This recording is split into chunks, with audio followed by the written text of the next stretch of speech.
तो चलिए हम स्टार्ट करते हैं अभी। तो सबसे पहला जो क्वेश्चन है आरआरबी के हिसाब से जो मोस्ट इम्पोर्टेंट क्वेश्चन है, सभी जगह पे ये लगभग लगभग चाहे आईबीपीएस आरआरबी स्केल 1 हो 2 हो, आरआरबी पीओ हो, एसबीआई, कोई भी एक क्वेश्चन है, ये हमेशा कॉमन है। आपको कंफर्ट करने के लिए वाला क्वेश्चन पूछा जाता है, tell us about yourself.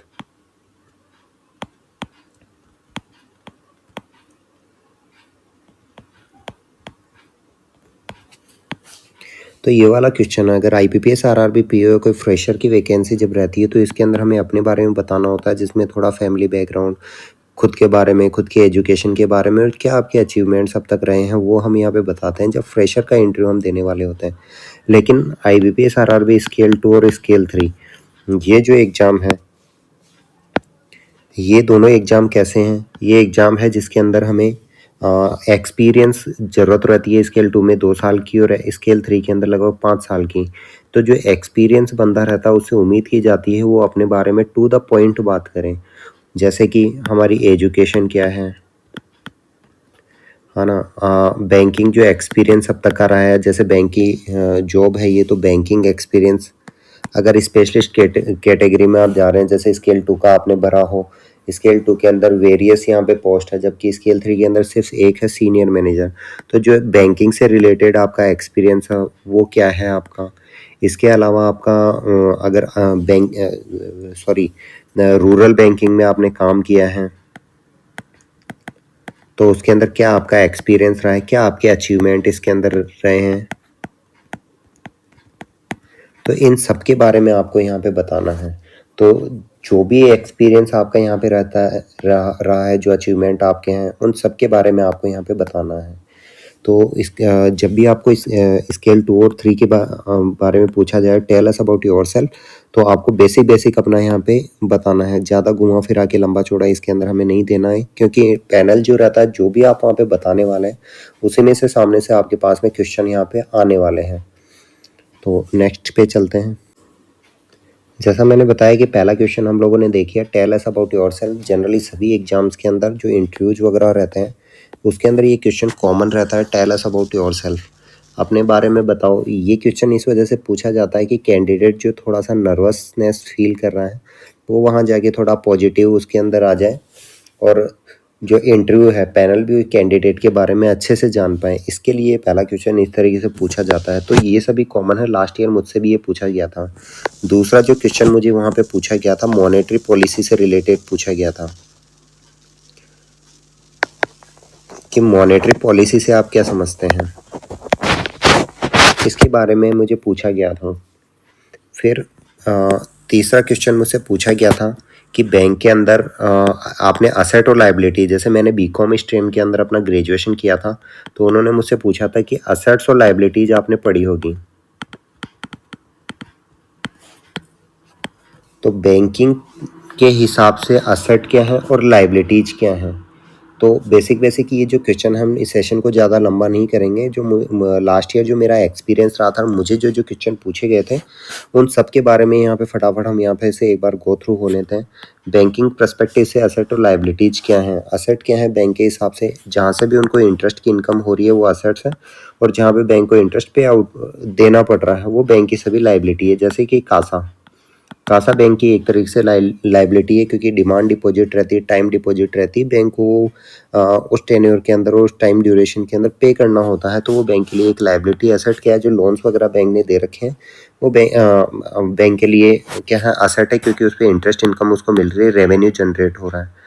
Monetary policy inflation को कंट्रोल करने के लिए आरबीआई बनाती है, और इसके अंदर जो पैनल मेंबर्स रहते हैं, 6 मेंबर्स रहते हैं, जिसमें गवर्नमेंट ऑफ इंडिया के 3 और 3 रहते हैं जो आरबीआई के जो एक्स गवर्नर, डिप्टी गवर्नर वगैरह जो रहते हैं वो यहाँ पे अपॉइंट किए जाते हैं। मार्केट में इन्फ्लेशन को कंट्रोल करने के लिए मॉनेटरी पॉलिसी हर 2 महीने में या ज़रूरत पड़ने पर आरबीआई अपने हिसाब से उसके अंदर मार्केट में लॉन्च करती है, ताकि इन्फ्लेशन की जो रेट है वो कंट्रोल की जा सके। तो ये बेसिक चीज़ें हैं।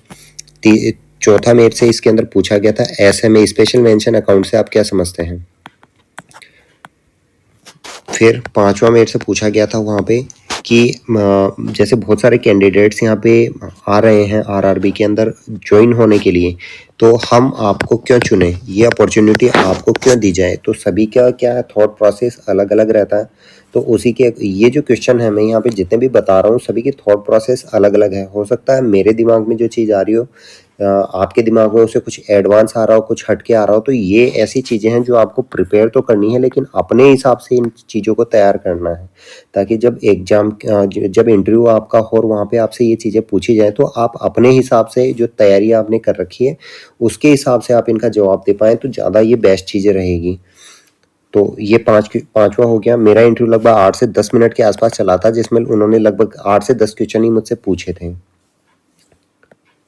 तो इस क्वेश्चन का आंसर ज़रूर से आप तैयार करके जाना कि आरआरबी के अंदर आप क्यों आना चाहते हैं।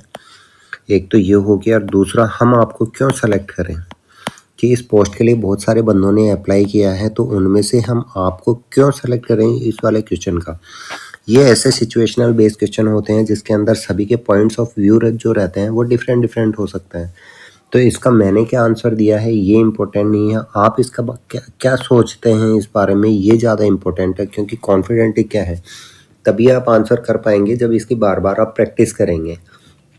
तो इस क्वेश्चन का आंसर पहले से आप प्रिपेयर करके जाना कि आप आरआरबी में क्यों आना चाहते हैं और हम आपको क्यों सेलेक्ट करें। जैसे कोई भी आप पीएसयू में हो या किसी प्राइवेट बैंक में हो, किसी बड़े प्राइवेट बैंक में हो या किसी पीएसयू के अंदर जॉब कर रहे हो, तो एग्जिस्टिंग यूनिट के अंदर है। अगर मैं कहता हूँ कि मुझे यहाँ पे स्केल 2 की जॉब मिल रही है, प्रमोशन मिल रहा है, तो वो कहेंगे कि आपकी जो एग्जिस्टिंग बैंक होंगी, चाहे वो पीएसयू चाहे प्राइवेट सेक्टर बैंक हो, वहाँ पे भी तो आप अपने करियर को ग्रोथ कर सकते हैं। फिर यहाँ क्यों आना चाह रहे हैं, है ना। तो ऐसा इसका एक आंसर, ऐसा आंसर देना है जो एक पॉजिटिविटी के साथ में उनके माइंड में इम्पैक्ट करें।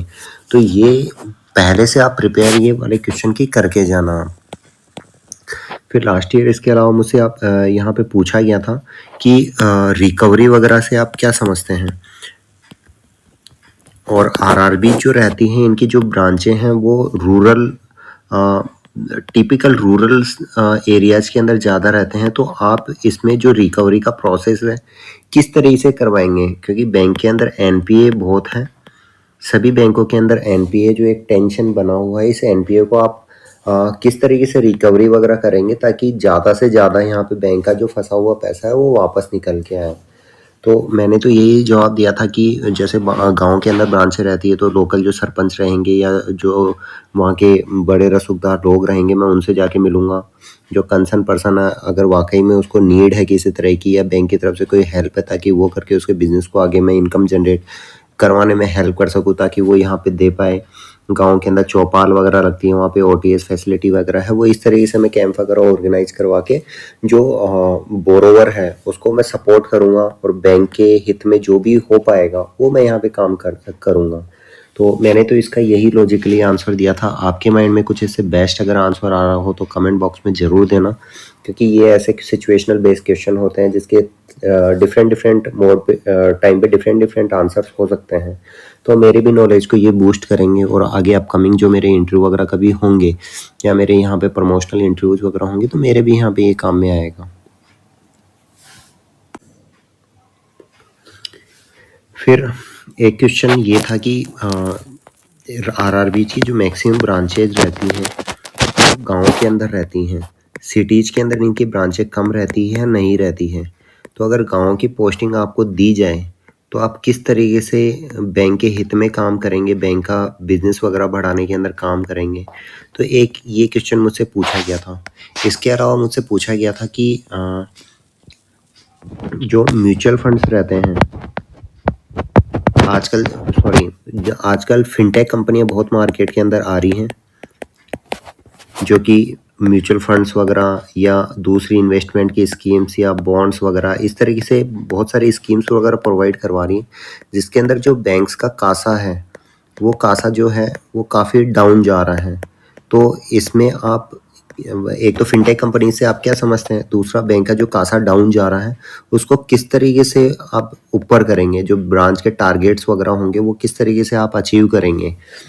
क्योंकि कासा क्या रहता है, कासा होती है लो कॉस्ट डिपॉजिट रहती है। जिस बैंक के पास जितनी ज़्यादा कासा रहेगी वो उतना ही मार्केट के अंदर क्या स्ट्रॉन्ग पोजीशन के अंदर रहेगा, वो उतना ही लो कॉस्ट डिपॉजिट उसके पास ज़्यादा रहेगी, तो वो ज़्यादा से ज़्यादा मार्केट में लोन्स वगैरह दे पाएगा। तो हर बैंक का एक टारगेट रहता है कि उसके पास में ज़्यादा से ज़्यादा कासा रहे, ताकि उसकी पोजीशन जो रहे मार्केट में स्ट्रॉन्ग रहे और ज़्यादा से ज़्यादा वो लोन दे पाए। तो इसके अंदर आप क्या ऐसा करेंगे कि बैंक का जो कासा है वो मजबूत हो। दूसरा, फिनटेक कंपनी से आप क्या समझते हैं? अब लास्ट ईयर मुझसे फिनटेक का पूछा था, तो आप अभी तैयारी अगर कर रहे हैं तो आप नियो बैंकिंग के बारे में पढ़ के जाना। क्या रहती है नियो बैंकिंग? जिनकी कोई फिजिकल प्रेजेंस नहीं रहती है, as it is fintech company रहती है, इनकी ऑपरेशन कॉस्ट कम रहती है, स्टाफ वगैरह की इतनी ज़रूरत नहीं रहती है, टेक्नोलॉजी पे ज़्यादा फोकस रहता है, यूजर फ्रेंडली एप्स वगैरह बनाती हैं ताकि कस्टमर्स क्या रहता है एक बार इंस्टॉल किया और मल्टीपल सर्विस रहे जो मोबाइल के अंदर वो यूज में ले सकता है।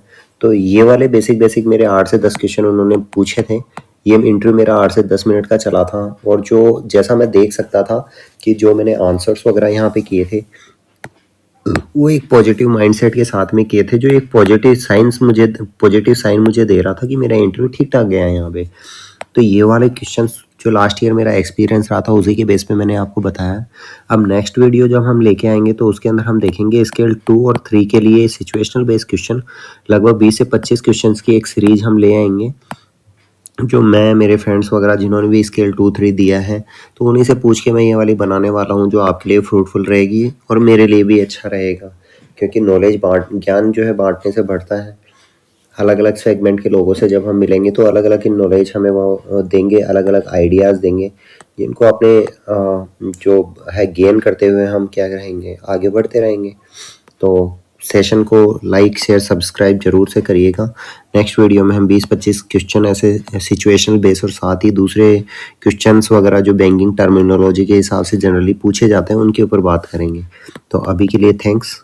वीडियो को सब्सक्राइब जरूर से कीजिएगा।